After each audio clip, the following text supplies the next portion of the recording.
তো গাইস প্রথমে ভিডিওটি দেখি, তারপর পাবলিকের করা ফানি কমেন্টগুলো পড়ি। তৌহিদ আফ্রিদি সে লিভার এবং ক্যান্সারে আক্রান্ত হয়েছে। মহামান্য হাইকোর্ট ডিভিশনের আপনি ডিভিশনে সুস্পষ্ট আছে, যদি কোনো ব্যক্তি অসুস্থ হয়, মহিলা হয়, প্রতিবন্ধী হয় এবং তাহলে তার রিমান্ড দেওয়া যাবে না, এবং তার যে অসুস্থতার সমস্ত কাগজপত্র আমরা ফিজিক্যালকে বিজ্ঞানকে দিয়েছি।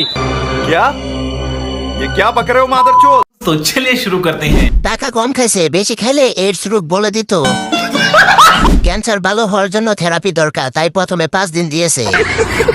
এই আইনজীবী সব মিথ্যা বলতেছে। এই আইনজীবীকে ডিম থেরাপি দেওয়ার জোরদার দাবি জানাচ্ছি। এখন থেকে তৌহিদ আফ্রিদির ব্লগগুলো তার আইনজীবী কন্টিনিউ করবে। আফ্রিদির রিমান্ড আইনজীবীকে দেওয়া হোক। আইনজীবীও যে গাঁজা খায় সেটা এরা না দেখলে বুঝতে পারতাম না।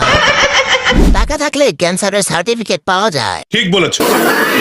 পাশা দিয়ে যখন গরম সিদ্ধ ডিম দিবে, ইনশাআল্লাহ সব ঠিক হয়ে যাবে, দোয়া করি।